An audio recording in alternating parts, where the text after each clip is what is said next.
The train pulled into Wycliffe station with a mechanical groan, its wheels grinding against rusted tracks as though reluctant to stop. Eleanor Whitford stepped onto the platform with a journalist's detachment, her gloved hand gripping the leather handle of her satchel. Fog curled along the ground like curious fingers, swallowing her boots in silence. She glanced around. The village of Wycliffe seemed smaller than she imagined, more like a memory than a place. Wooden houses with chipped paint leaned slightly as if tired of standing. Smoke coiled upward from narrow chimneys, but no one stood to greet her. She had come because of the letter. It had arrived in Boston 3 weeks ago, written in a trembling, old-fashioned hand and sealed with crimson wax. The signature read, Jonas Wycliffe, a name she recognized only from a brief mention in her editor's archives. An architect, long presumed dead. The letter's contents were brief. Come to Wycliffe House. The truth breathes behind the walls. Only you will hear it. Her editor dismissed it as lunacy.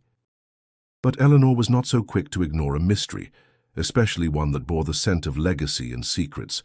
She had no family, no lingering attachments. Her mother had died in an asylum, her father in a fire. Eleanor had survived both, her past folded into tight compartments she rarely opened. A quiet ache followed her always, but she kept it pressed behind her ribs and hidden from the world. A carriage waited beyond the station gates, driven by a thin man with a sunken jaw and eyes like river stones. "Miss Whitford?" he croaked. She nodded. He didn't speak again. The ride to the house took nearly half an hour, the path twisting through dense pine forests and forgotten fields. Ravens scattered before the wheels. The sky, already overcast, darkened as they climbed a slope toward a cliff that overlooked the churning Atlantic. Then she saw it. Wycliffe House stood like a monument carved into time. Grey stone walls, ivy throttling its chimneys, windows tall and black as obsidian. It wasn't welcoming. It didn't try to be. It seemed to exist only because something older allowed it. As the carriage pulled away, Eleanor stood at the gate, wind biting through her coat. The iron fence groaned when she pushed it open. Gravel crunched beneath her boots as she approached the heavy oak door. She knocked once, no answer. She knocked again, louder. Still nothing. Then, without a sound, the door creaked open on its own. The entryway was vast and cold. Dust veiled every surface, and a chandelier swayed gently, though no wind stirred inside. The air smelled of cedar, salt, and something faintly sweet, like fading perfume or dried blood. A portrait hung above the fireplace, tall and imposing. Jonas Wycliffe, she presumed. His face was sharp, his eyes like daggers. There was something unfinished in the expression, as if he was still considering whether to let her in. She wandered through the front parlor and into a hallway lined with doors. Each seemed to watch her, silently daring her to open them. But one wall at the end bore no doors, just worn wallpaper and a faint discoloration near the floor. She felt it immediately. Something different, not fear. Not yet, but the sense of being expected. She placed her palm on that wall. Cold. A whisper passed through her, real or imagined, she couldn't say. Welcome home. If you're drawn to forgotten places and secrets buried in wood and stone, subscribe and join the unraveling. This house remembers everything. Even you. Eleanor exhaled slowly and turned toward the staircase. She would start upstairs. She had the weekend to explore, maybe more. Her editor thought she'd return with a quaint story about old money and coastal decay, but she already knew this was something else, something the house wanted her to find, and she would. The first night settled over Wycliffe House like a shroud. Rain tapped at the windows, and wind sighed through the chimney as if the house itself exhaled in its sleep. Eleanor moved slowly through the upstairs hallway, candle in hand, eyes sharp and alert. Each room was preserved in abandonment. Beds neatly made, curtains moth-eaten, furniture draped in white like forgotten corpses. She chose the least dusty room to sleep, once a guest chamber judging by the vanity and embroidered pillowcases. Still dressed, she lay on the mattress and listened. The house had its own rhythm. Wood expanded and groaned, pipes moaned like a wounded animal. But beneath those sounds was something else, softer, deliberate. A whisper. It came from the hallway. She sat up, heart quickening, no footsteps, no doors opening, just a low murmur like breath drawn through cracked lips. She stood, candle trembling in her grip, and stepped barefoot into the hall. "Hello?" she called, voice steady despite her racing pulse. Silence answered. She moved toward the end of the hallway, where the wall without a door stood, now darker than the others in the flickering light. She leaned closer. There it was again, a whisper, faint and breathless. Not words, just presence. Eleanor pressed her ear to the wall. Cold. Then, a sharp knock echoed from inside. She stumbled back, nearly dropping the candle. Nothing moved. The house settled again as if satisfied. The rest of the night passed in uneasy wakefulness. She sat by the window until dawn, staring at the trees swaying beneath a bruised sky. By late morning, she walked into Wycliffe village to search for answers. The fog had lifted but left a heaviness in the air. People watched her as she passed, brief glances quickly withdrawn. At the apothecary, she met him. Dr. Nathaniel Gray stood behind the counter, sorting glass vials with slender fingers. His dark suit was meticulously pressed, his hair streaked with silver. He looked up as she entered, and something flickered in his expression, not surprise, not welcome, but recognition. "Miss Whitford," he said without asking. "I was wondering when you'd come." She hesitated. "Have we met?" "In another life, perhaps." He smiled, though it didn't reach his eyes. "Wycliffe House tends to choose its guests." "I wasn't invited," she lied. "Of course not, neither was I." There was a stillness to him, as if his thoughts moved slower than the world around him. She asked about the house, the village, the man named Jonas. Jonas Wycliffe was particular, Dr. Gray said. An architect, yes, but more than that, he believed houses could feel, that they could remember. Remember what? Everything, he said, placing a small bottle on the counter. Even the things we'd rather forget. On her way back, she passed a narrow alley and found an old woman sitting on a crate, knitting a red scarf. Her hands paused when she saw Eleanor. "Don't stay long in that place," the woman murmured. "It doesn't like strangers." "I'm not a stranger," Eleanor replied. "Apparently I was expected." The woman looked at her, eyes cloudy but intent. "That house never expects anyone. It waits." Eleanor returned to Wycliffe House under a sky thick with clouds. In the entryway, the chandelier swayed again, though the air was still. The stain was there now, faint, like a spill of rust, stretching across the hallway floor just beneath the wall with no door. She knelt, touched it. It was dry, but fresh. That night, the whisper returned. Stronger. It circled her bed like wind pressed through a keyhole, searching for a way in. She buried herself beneath the blankets and clutched her candle until the wax scorched her hand. She didn't sleep. By morning, the stain had widened. Something in the house had awakened, and it had begun to move. By noon, the stain had grown into a twisted shape, resembling a jagged root stretching across the hallway floor. Eleanor examined it closely. It hadn't seeped from anywhere. No source, no scent, just the unmistakable hue of dried blood, rich and rust-dark. She needed answers. She spent hours exploring the west wing, where most rooms remained sealed, their doors warped shut from time or resistance. But one yielded to pressure, the study. Dust swirled as she entered. Thick bookshelves lined the walls, filled with crumbling volumes on architecture, metaphysics, and obscure theology. The air was dry, paper dry, and brittle with age. She moved carefully, fingers trailing along the shelves until one spine caught her eye. Not a book, but a leather-bound journal tucked behind a row of false tomes. Its cover was cracked, initials burned into the surface. J.W. She opened it. The first pages were scattered thoughts, drawings, incomplete blueprints, notes on structural load and wall density. But as she turned further, the entries deepened into something else entirely. The house must reflect the mind, rooms for memory, corridors for shame, and walls for silence. One wall must never be breached.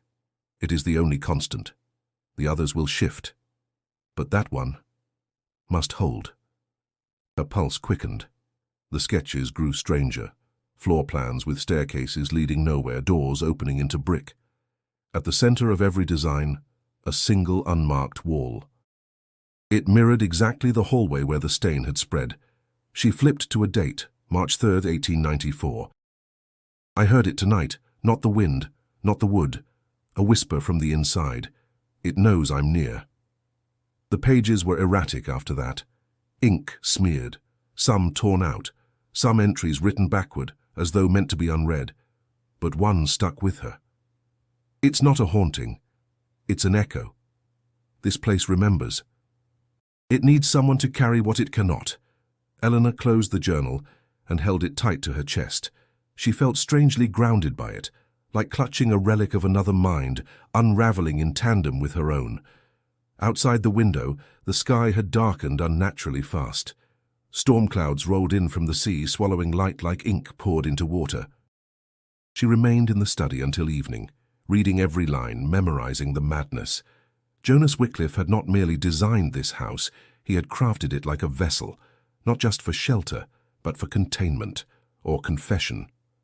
She returned to the hallway and stared again at the wall. The journal gave no specifics about what lay behind it, only that it was the heart of the house. She ran her fingers along the wallpaper, delicately patterned but bubbled in places. Beneath her palm, she felt a faint vibration, like a heartbeat under stone. No drafts came from that space, no sound beyond the usual creaks and groans, but she knew it now. One wall did not belong. It wasn't part of the house's original shape. It had been added later, as if to cover something up. That night, she read the journal by candlelight in bed, the pages alive in her hands. The words began to haunt her, echoing the very cadence of her own thoughts. Only the right one can hear it, the house chooses. The house speaks. She began to feel the house was watching, not merely from the hall but from within the walls themselves. Shadows lingered longer than they should. Mirrors gave back slightly altered versions of her expression, more tired, more uncertain. And the whisper returned. This time it was closer, inside her room. No breath, no footsteps, just presence. She clutched the journal like a lifeline and whispered back, "What are you?" Silence. Then a rustle beneath the floorboards. Not a mouse. Something slower, heavier. She didn't sleep. Again. But she did dream. A doorless room, a single chair, and a wall with no seam, no window, no escape. When she woke, her hands were stained with ink, and the journal was open to a page she didn't remember turning. "The wall remembers you, Eleanor." The stain didn't fade. Each morning Eleanor found it wider, deeper, as though it had seeped from the very bones of the house. She tried scrubbing it, first with cloth and water, then vinegar, then lye. Nothing worked. The moment she looked away, it reappeared, smug and undisturbed. By the fifth morning, the shape was no longer abstract. It had formed a jagged ring encircling the base of the wall with no door. She ran her fingers along it. The floor was smooth. No cracks, no holes. And yet the stain bled through. That same afternoon, she ventured again into the village, seeking someone who might remember more. The locals avoided her eyes now. Doors closed as she passed. A child stared at her and whispered something to his mother. The woman pulled him away as if Eleanor carried plague in her skin. She found Agatha Bell behind the general store, tending a small herb garden. The old woman didn't look up when Eleanor spoke. "I need to ask you something." "Then ask," Agatha murmured, her hands in the soil. "Jonas Wycliffe, the house. What happened there?" Agatha straightened. Her eyes, pale as smoke, studied Eleanor in silence. "He built that house with blood in his veins and silence in his throat," she said. "Every room was designed to hold something. Grief, shame, fear. He thought if he walled them up, they'd stop whispering. But they didn't." "No," Agatha said simply. "They learned to wait." Eleanor hesitated. "And the wall?" "The last wall was never meant to be opened. It's not a door. It's a lock. A lock for what? Agatha's voice dropped. Whatever still lives in there. Rain began to fall. Eleanor returned to the house soaked, her hair clinging to her scalp. Inside, the air felt thick, as though the walls themselves exhaled damp breath. The chandelier no longer swayed. It hung dead still, unmoved by wind or step. That night, she heard footsteps in the hallway, heavy ones. Not her own. She crept from her room, journal in hand, and followed the sound down the corridor. It stopped just short of the stained wall. No one stood there, but a faint heat rose from the floor where the stain spread, faint but undeniable. And then, faintly, a humming, a tune she couldn't place, melancholic, slow, like something sung in mourning. The next day she tried scrubbing the stain again, furiously now, her hands raw. The wood underneath was unyielding, smooth, untouched, but the red wouldn't fade. It wasn't paint, wasn't liquid. It was memory, fossilized into the grain. The smell changed. Now it carried a sweetness like rotting flowers and something chemical. Formaldehyde. Eleanor opened every window. Still, it lingered. That evening she saw Simon Arlo standing at the tree line. The handyman. His eyes were shadowed, mouth grim. He didn't wave, he only stared. Then, slowly, he turned and vanished into the woods. Later, a note was slid under her door. Stop looking. The wall doesn't forget, and it doesn't forgive. There was no signature, but she recognized the paper, the same kind used in the clinic. Dr. Gray. She went to confront him the next morning, but the apothecary was shuttered, windows dark. Eleanor returned to the house alone, heart pounding. On the floor near the wall, a word had formed in the stain, curved lines, broken letters. Beneath. The candlelight flickered low as she knelt beside it. Her breath clouded the air, and for the first time she felt it. Not fear, but presence. The house wasn't simply haunted, it was aware. And something beneath that wall, beneath the stain, was waking up. Eleanor returned to the study, driven by a singular purpose. She searched the walls with new urgency, pulling books from shelves, scanning margins for overlooked clues. The journal had spoken of shifting structures, walls added, removed, sealed. Jonas had been an architect of more than buildings. He had constructed a maze of intention. Behind a volume on sacred geometry, she discovered a folded parchment wedged into the wood. Blueprints, real ones. And unlike the others, these bore revisions in red ink. She spread them across the desk, heart thudding. There it was. A room, directly behind the wall in the east hallway. No door, no entrance. No passage connecting it to the rest of the house. Just a sealed, windowless space, labeled only Sanctum. Why build a room with no way in? Why keep it hidden? Her fingers traced the lines again and again, every measurement precise, every angle deliberate. Jonas had designed it last, the final addition to the original plans. She returned to the wall. The stain had darkened, now thick like dried tar. At its edge, a thin crack had formed, barely visible but real. She knelt and touched it. The floor was warmer than it should be, almost pulsing. She whispered, "What's in there?" No answer, but she felt watched. That night the house breathed. It wasn't wind, it wasn't storm. The entire structure expanded and contracted like a chest pulling air. Her bedroom walls creaked rhythmically. The mirror across the room trembled. Her candle flickered violently before extinguishing on its own. She stood in the dark and waited. Footsteps again.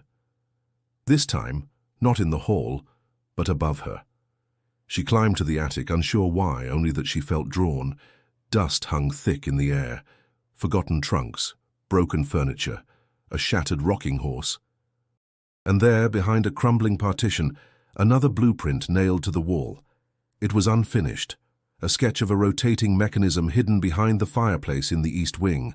Not the study, a different room.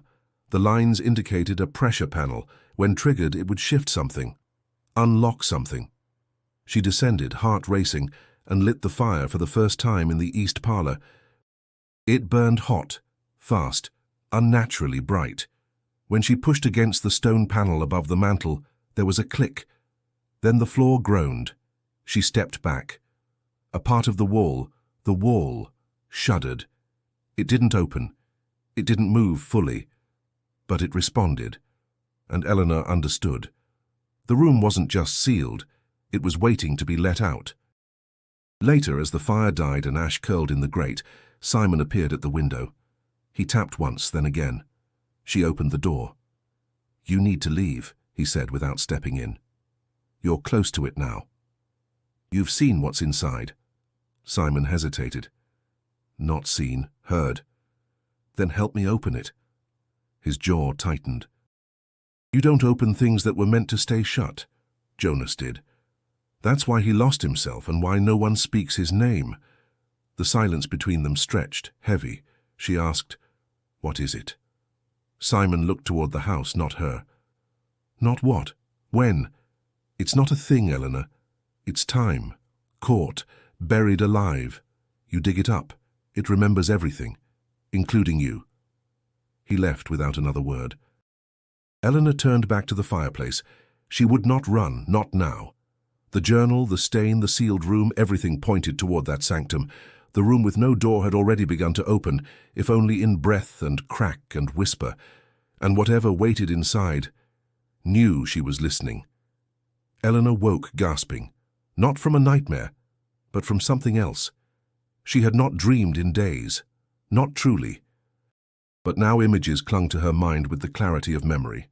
A staircase spiraling downward into a room of stone, her hands soaked in ink, walls breathing in rhythm with her chest. The light through the window told her it was still early. But the sensation lingered, that her thoughts were no longer entirely her own. The journal lay open on the desk, though she had not touched it. A new passage had appeared, not in Jonas's measured script, but hastily scrawled, "She sees now. She walks where I walked. Soon she will understand." She stared at the ink. It was still wet. That day the house felt smaller, narrower. She turned corners only to find walls where doors had been. The mirror in the hall showed a warped reflection, not of her but a different room entirely, as if its glass no longer answered to this side of the house. She returned to the study and opened the journal again. The words blurred, then shifted. And then came the first vision. It wasn't like dreaming. It was stepping into someone else's skin. She stood in the same house, but it was clean, vivid, sun pouring through high windows.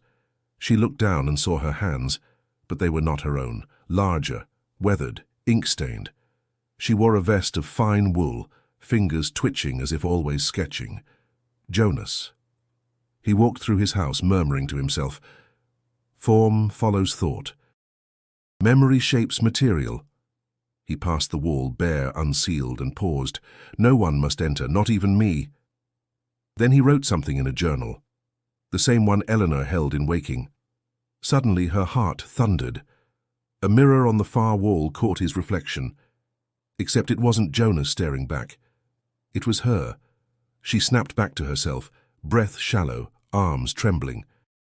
The study swam around her in quiet disarray. But something had followed her back, a pressure in her skull, a lingering voice beneath her thoughts.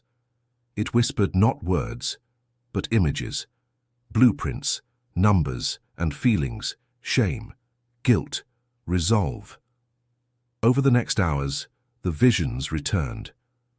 She would blink, and suddenly she was back in Jonas's world, walking his halls, listening to whispered voices behind closed doors, sketching endlessly in the candle-lit dark. He built not for comfort, not for beauty, but for silence, for containment. In one vision he stood in the sanctum, the door still open, inside a single chair, a mirror with no reflection, and walls that seemed to pulse like lungs. "If I close it, I survive," he muttered, "but the house never forgets." Eleanor awoke, sprawled across the study floor, dried ink on her fingertips, the journal beneath her. She hadn't written, but someone had. She is close, but she must not break. Not yet. She rose, disoriented. Her reflection stared too long from the hallway mirror. She whispered, "Is this you, Jonas?" No reply. But her head pulsed with another memory. A woman, face hidden by shadow, screaming through the walls.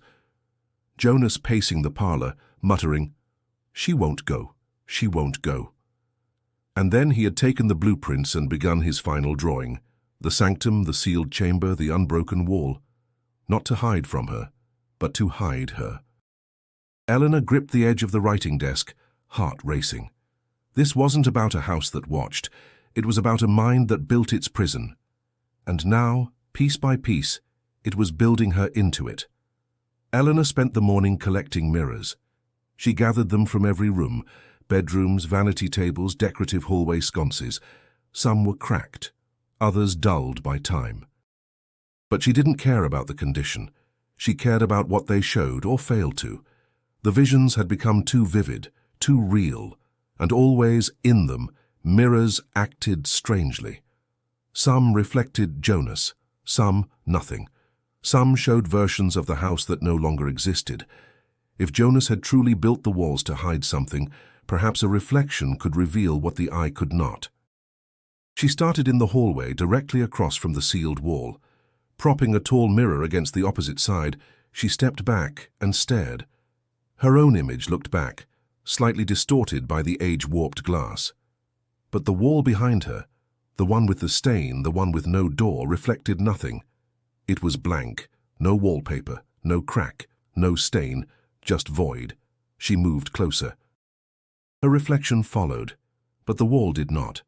The space it should occupy in the glass was empty, as if the mirror refused to acknowledge its presence, as if that part of the house didn't exist in this dimension at all. She whispered, "What are you hiding?" The mirror didn't answer, but a cold draft swept through the hallway. From nowhere. She lined up more mirrors, forming angles to catch every possible perspective. She watched as they each behaved the same, consistent in their refusal to reflect that section of the wall, except one. A hand mirror from the attic, its silver backing nearly black with age, showed something. Not the wall, not the stain, but light, faint, flickering, as if a candle burned behind the sealed surface. Her skin prickled. She turned slowly. The hallway remained unchanged, but in the mirror's warped surface she saw the flicker again, steady, repeating, not random, a pattern. She stared until it repeated, 3 long flashes, 2 short.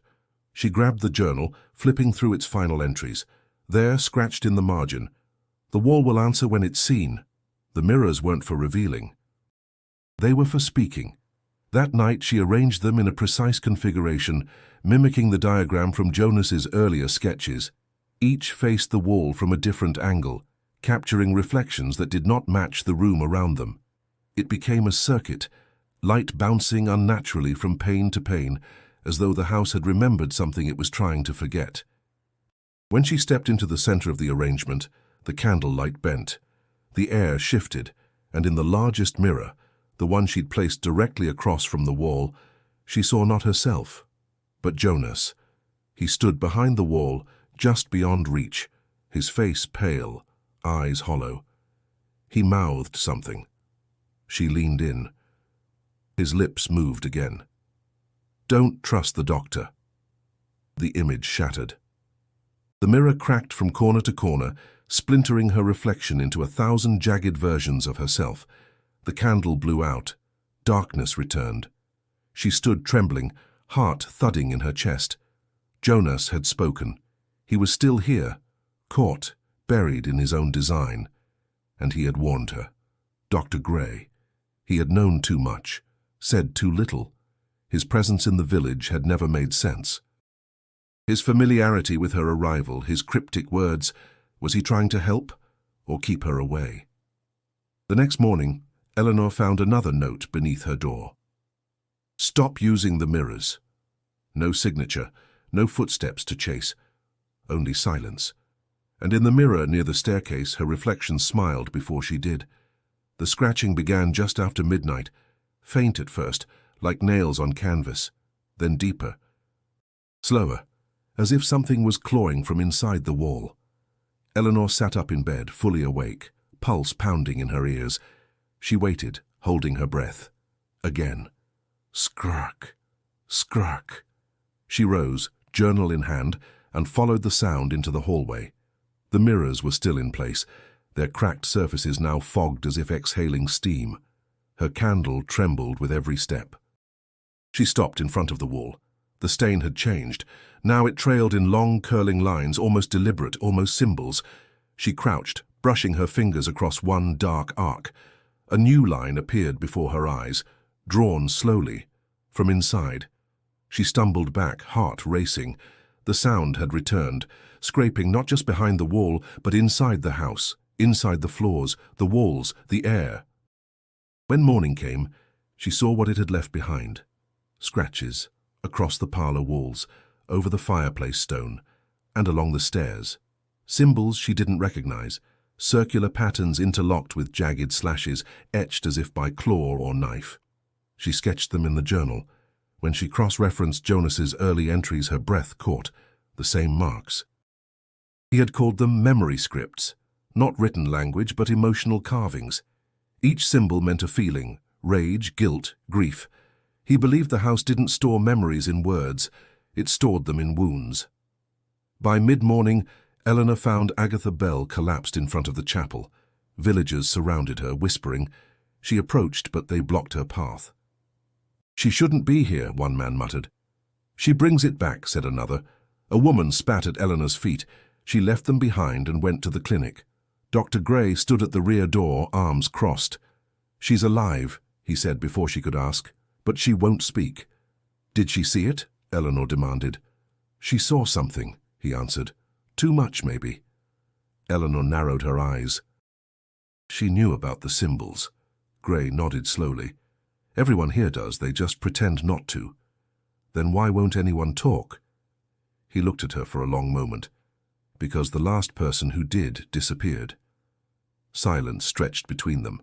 Then he added, "That wall was built to contain more than memory. Jonas locked away a part of himself." "The worst part? Do you believe that?" "I've lived long enough in Wycliffe to believe what I'm told not to." That evening she returned to the house alone. A new symbol had formed just below her bedroom mirror. A perfect spiral, drawn in what looked like soot. She erased it, washed the wall. The next morning it returned. And below it, words written in ink far darker than any pen she owned. "He sees through you now." She locked every door, closed every window, but still she heard the scratching. The symbols multiplied. Hallways shifted. Mirrors distorted. The house was responding to her now, not passively but with awareness, with intent. In the attic, she discovered something buried beneath the floorboards. A small rusted gear, part of a mechanism, from Jonas's blueprints. It matched the placement near the fireplace where she had first triggered movement. She followed the map again. There, behind a loose panel in the study floor, she found more. Wires, cogs, pieces of a hidden device long disassembled. She reconstructed it slowly, carefully. Each piece she fit into place made the walls shiver. The mechanism wasn't just architectural, it was ritual, a trigger not just of stone, but of memory. And she was almost done building it. But something was building too.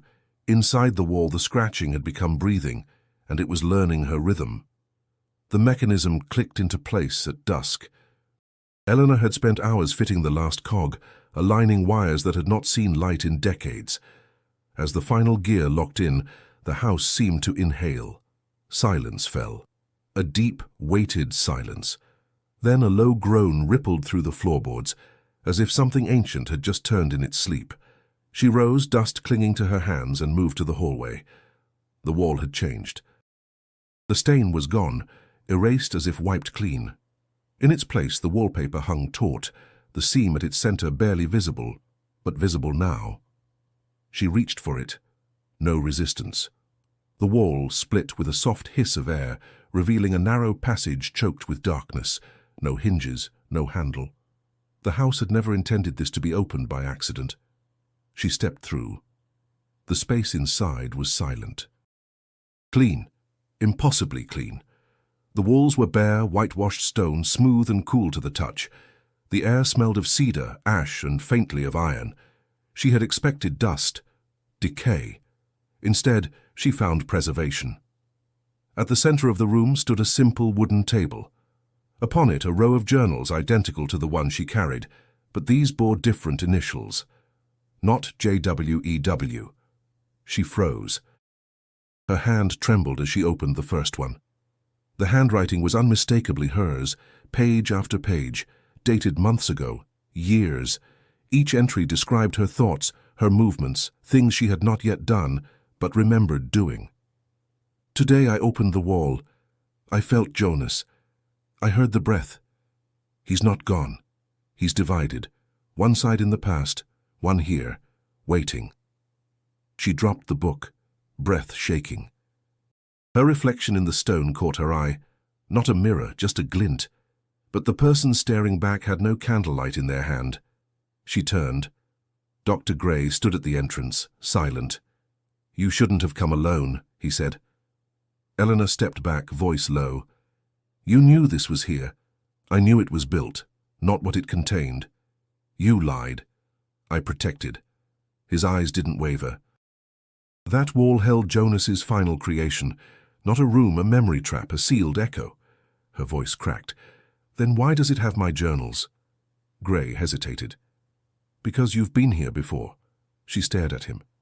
"You don't remember," he said, "but the house does." He moved closer. Jonas designed it to fracture time, to store consciousness in space. This room is not just behind a wall. It's between moments, and you, Eleanor, are its anchor. She shook her head. "That's not possible."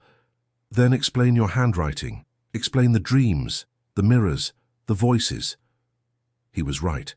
Somewhere, deep inside her, she had always known. She turned back to the journals. One lay open. Fresh ink bled through the last line. "He followed me in, but he won't follow me out." She looked up sharply. Gray was closer now, too close. "You're not here to help me," she said. "I'm here to complete what Jonas began." Eleanor backed toward the table. "Which is what?" He looked past her, to the far wall. "To contain what memory cannot survive." Suddenly she understood. The sanctum wasn't built to hold a ghost, it was built to hold a version of herself, the part that remembered everything, the part that refused to break, the part that Jonas tried to wall off in himself and failed. Gray reached for her. She ran. Through the passage, into the hallway, the mirrors shattering as she passed. The house trembled. Lights flickered. Wind howled through sealed cracks. Behind her the wall began to close, but not fast enough. She heard his voice one last time. "You can't outrun what's inside you." But Eleanor didn't look back. She only whispered to herself over and over like a mantra, "I am not the wall. I am what's beyond it." The clinic was silent when Eleanor entered. No nurse, no patients, just the steady ticking of a clock and the stale scent of antiseptic. She moved through the narrow hallway, each step echoing louder than it should. Behind the locked door in Gray's office, she found them. Files stacked high, bound in red twine, dozens of them marked only with initials. She pulled one at random and flipped it open. Not medical records, observations, drawings. Each file was a psychological profile, clinical yet obsessive.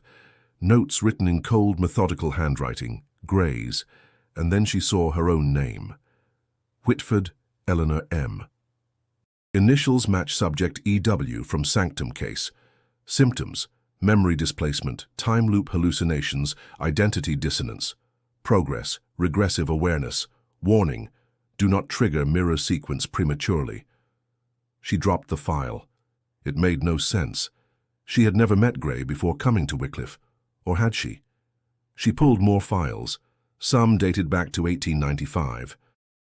Others more recent, with dates overlapping the year of her supposed arrival. One was dated next week. Her hands trembled as she read. Subject reports dreams identical to Jonas's final journals. Fragmentation accelerating. Possibility: subject and origin consciousness are identical entities split by sanctum resonance. Patient does not remember previous visits. Repeated cycles suspected. All attempts at permanent severance have failed. House resets. She backed away, bile rising in her throat. She wasn't just investigating the house. She was part of it. A symptom, a recurrence. Gray hadn't brought her here to find truth. He had brought her back. She found a locked drawer in the desk, forced it open. Inside, photographs. One showed her standing in front of Wycliffe House, coat buttoned tight, expression unreadable, dated June 1907. Another, her reflection in the parlor mirror, except behind her stood Jonas, faint but visible. The last one chilled her most. It was a still of the sanctum. And in the center chair, bound, head tilted back, was her, eyes closed, mouth slightly open, identical in every detail. She was the patient. She always had been. Behind the files lay a faded blueprint sketched by Jonas. It bore no measurements, just lines spiraling inward. At the center, a name etched in black ink over and over. Eleanor. Eleanor. Eleanor. She ran back through the village, wind slashing her face. People watched from behind curtains. No one moved to stop her. No one called her name. They already knew who she was. Back in the house, the walls trembled. The floor pulsed beneath her steps. She threw the photos into the fireplace, but the flames rejected them. They fell into the ashes, unburnt. The journals had warned her. Memory survives where words cannot. She fled to the mirror in the upper hallway. Her reflection stood still, but something flickered behind her eyes. Jonas. Not as a ghost, not separate, but as residue, as design. She clutched the edge of the sink, knuckles white. Who am I? The answer came not in voice, but in sensation. You are what the house made you to be. The sanctum hadn't just stored memory, it had rewritten identity, split time, trapped a mind inside an echo so deep, even death could not silence it, and Eleanor was the echo. She looked again into the mirror. For the first time it did not reflect her face. It showed a page, a single phrase. You were always the file. The wall was back. Eleanor stood in the hallway, staring at the surface that hours ago had opened for her. Now the seam was gone, the wallpaper intact. The stain had not returned, but something far worse had replaced it. The wall was warm, alive. It pulsed faintly beneath her fingertips, as if breathing through stone. She stepped back, her mind racing. If the sanctum was sealed again, if Gray had trapped it once more, then she was no longer just observing the cycle. She was in it. She ran to the mirrors. Her reflection stared blankly. No distortion, no flicker, but when she blinked, her reflection didn't. It tilted its head slowly and mouthed something she couldn't hear. She smashed the glass. Splinters scattered across the floor. Blood dripped from her palm, unnoticed. She needed to get out. The house disagreed. Doors that once opened easily now held firm.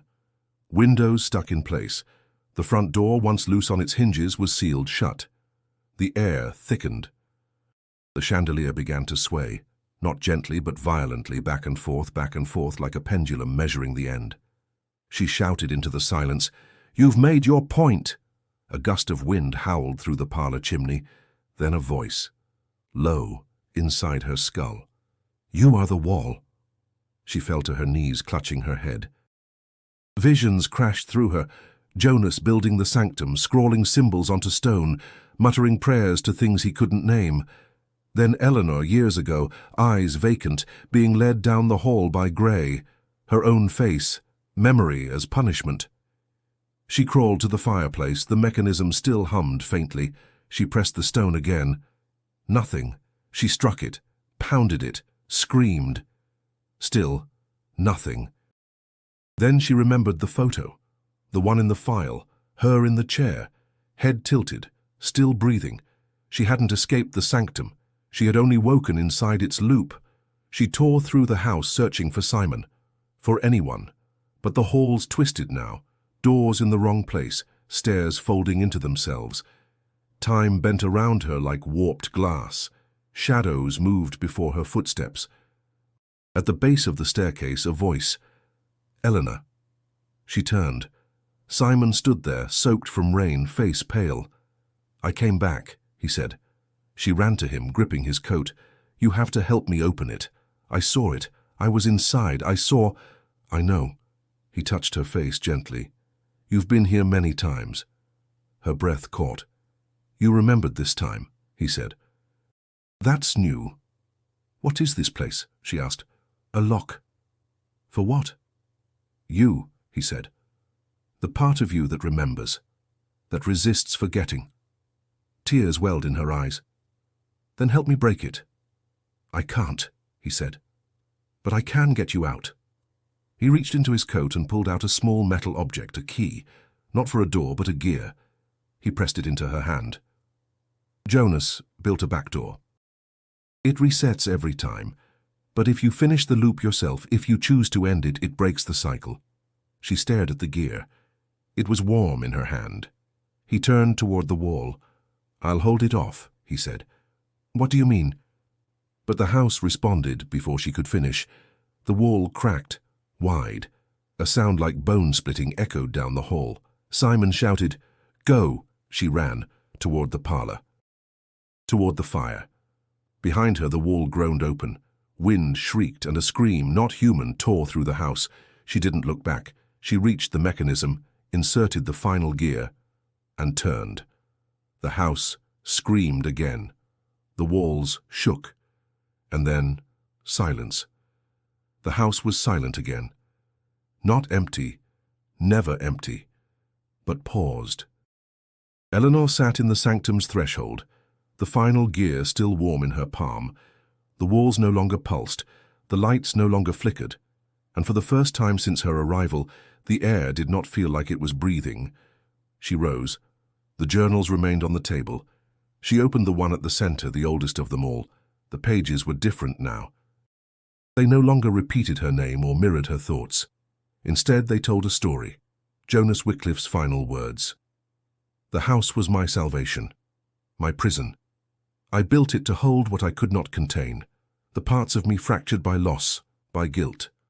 My daughter was never born. My wife died in silence. I could not scream, so I carved grief into walls."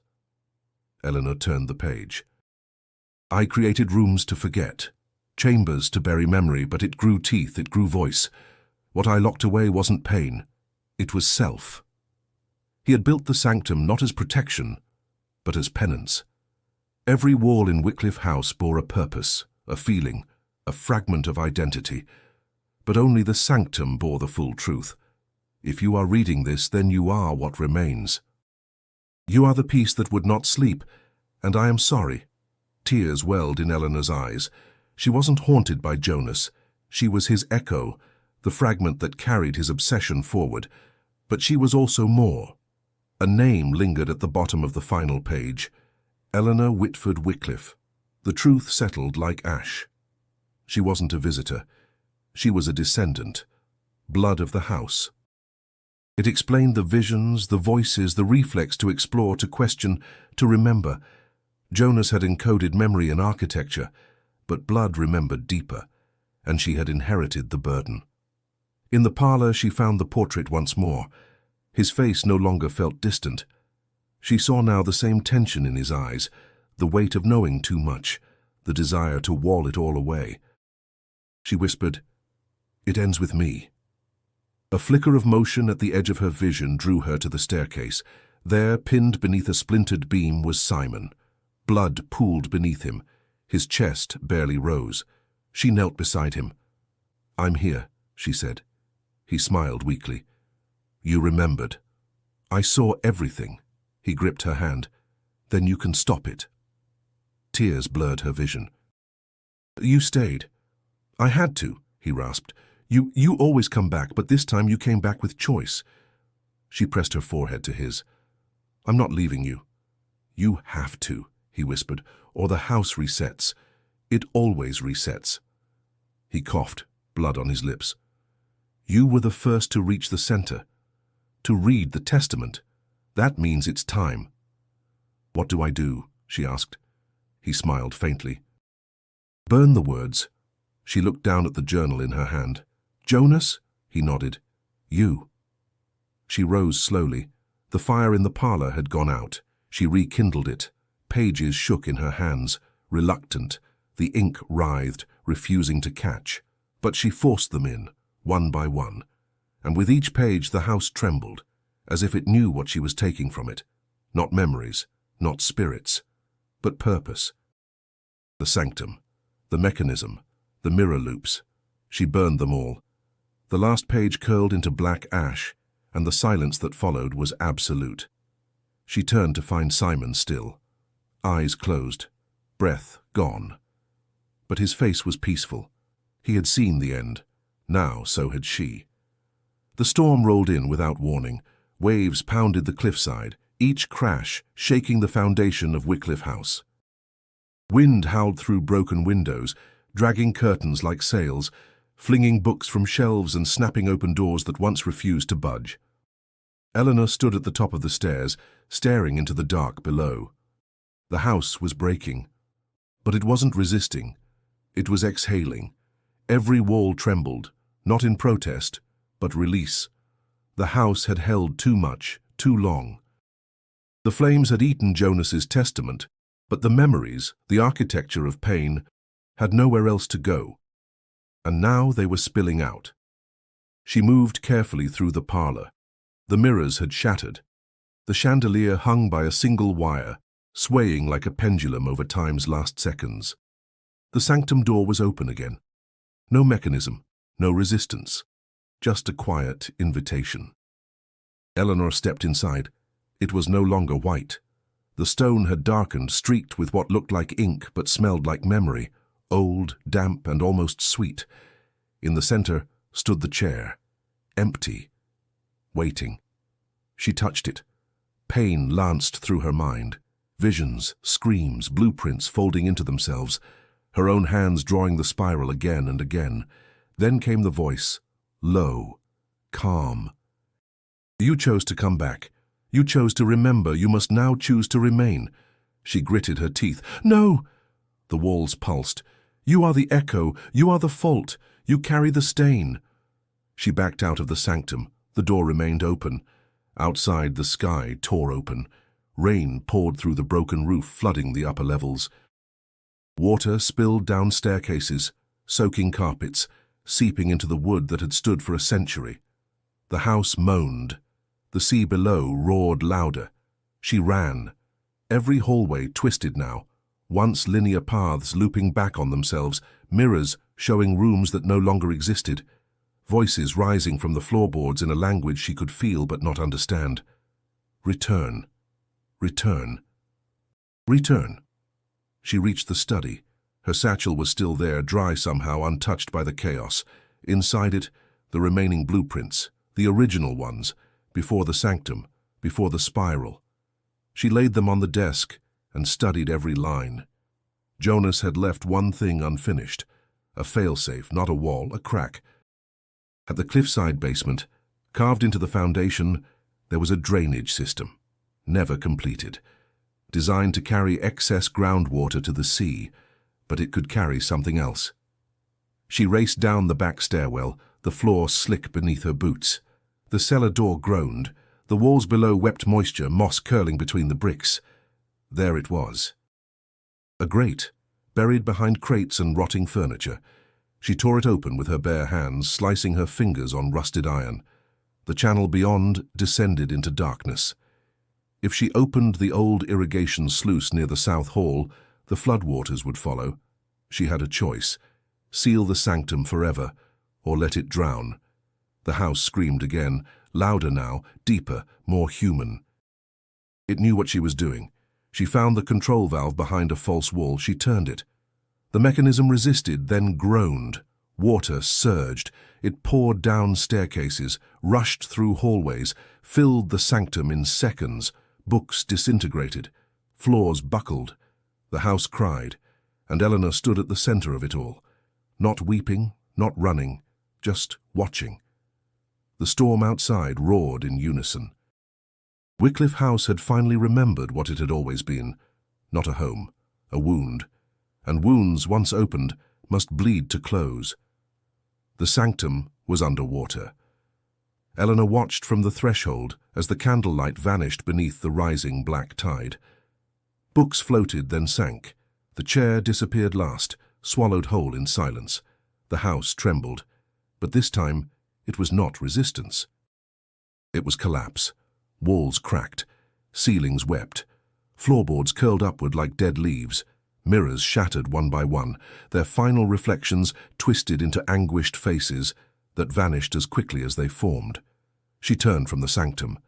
Every room she passed had shifted, paintings wept oil, doors blinked like eyes, the staircase spiraled inward instead of up. Time unraveled. Jonas's voice echoed faintly, not as memory but as resignation. I couldn't seal it, not fully, I lacked the will, but she will finish it. Eleanor reached the study again, the desk overturned, the blueprints dissolving in puddles. She clutched the satchel to her chest, feeling the last cog within. The gear that had started it all, she would end it with the same piece. The house roared. From the parlor doorway a flood of shadows surged, rushing like smoke, fast, formless, alive. They twisted along the walls, crawling toward her. She ran. The hallways changed faster now. Each step sent her into a different configuration. A hallway that should lead to the kitchen opened into the attic. The upstairs corridor dropped her into the cellar. The house was desperate to keep her inside. To unremember her, but she knew it too well now. She moved with instinct, not logic, following the oldest parts of the structure, the bones beneath the design, the true path, buried under layers of architecture and denial. She reached the east wing. The original mechanism sat exposed behind a shattered wall. She inserted the gear. The floor groaned beneath her. A rumble echoed deep in the foundation, then the wall with no door. It cracked. Not the false seam, the whole wall. From top to base a split formed. Light poured through it, not candlelight, not fire, sunlight, pure and impossible. She stepped toward it. The house screamed. Behind her the floor caved. The shadows surged forward, clawing at her legs, arms, throat. Then, Simon. He emerged from the dark, soaked, bloodied, but alive. He gripped her hand. "Push it open." "I can't." "You can," he said. "You always could." She screamed and leaned into the crack. The wall resisted like flesh. It pulsed, shivered, then gave. The split widened. The sunlight burst through, blinding. The shadows recoiled, hissing, retreating into the corners of the house they once owned. The walls shook violently. Plaster rained from the ceiling. A sound like thunder roared from deep within the earth. The floodwaters surged toward them. Simon pulled her through. They fell out onto wet grass. Air hit her lungs like fire. The house stood behind them, groaning, its front windows blown open, its structure collapsing inward. Not destroyed, but emptied. The sanctum no longer pulsed. The house no longer breathed. And one wall, the last wall, remained standing, unbroken. Simon lay beside her, chest rising shallowly. She turned to him. "You came back." He nodded weakly. "You freed it," he whispered. "You finished what Jonas couldn't." Tears slid down her cheeks. The sun broke through the clouds, casting golden light across the soaked ruins of Wycliffe House. It looked smaller now, almost human. She leaned into Simon's shoulder. The storm had passed, but something greater had ended with it. Not a haunting, not a curse, a loop, and it was broken. 1 year later, Eleanor stood at the edge of the cliff, wind pressing her coat against her frame. Wycliffe House was still there, but only the shell. Its roof had caved in. Windows blackened. Ivy crept back across its stone, eager to reclaim what had once resisted nature. But no new stains marked the hallway floors. No whispers drifted through the parlor. It had gone quiet, truly quiet. She no longer lived in Boston. After everything, the city felt too loud, too clean, too certain. Instead, she found a cabin inland, far from cliffs and sea, but close enough to fog that she never forgot. In her arms, she held a book, The Wall That Lived. It was her story, or most of it. She had published it anonymously, not as a memoir, but as a mystery, stripped of its impossibilities, framed as fiction. It had sold modestly, then wildly, then uncontrollably. People wrote letters. Some claimed they'd seen the house, others said they'd dreamed of sanctums and chairs. One even described the same spiral drawn in dust on a farmhouse mirror. She never responded. Truth, she'd learned, is not what's believed. It's what survives. At the edge of the cliff, she placed the book beneath a stone, a quiet monument, to Jonas, to Simon, to the part of herself that still stirred at night and listened for whispers. She turned to leave. But before she did, she glanced once more at the highest wall still standing, the only one that never cracked, the only one that never bled. Not a prison, she thought, a tombstone. Back in the village, no one asked about the house anymore. Children no longer dared each other to approach. The fog still came, but it passed quickly now. Dr. Gray was gone, his clinic boarded up, his name erased. Simon's grave sat in a forgotten corner of the chapel yard, marked only by a stone engraved with 3 words. He came back.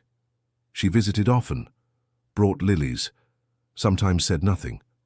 Other times she whispered thank you, not for saving her, but for choosing to remember. That night in her cabin she lit a single candle and opened a new journal. Blank pages stared back. She began to write. Not about Wycliffe, not about walls, but about wind and memory, and the idea that some places are not haunted, they're built that way. She paused, looked to the window. Her reflection watched her, but this time it blinked when she did. She smiled. If you followed this story, if something inside you listened to the breath between the words, then you know, some truths are walls, but others are doors, and they only open when you're ready to look through. Subscribe for more stories that remember what others forget. And if you're still wondering what lives on beneath the earth, click the next video and descend into the tunnels beneath Whitmore Asylum. What we bury never stays buried, but what we choose to face, that changes everything.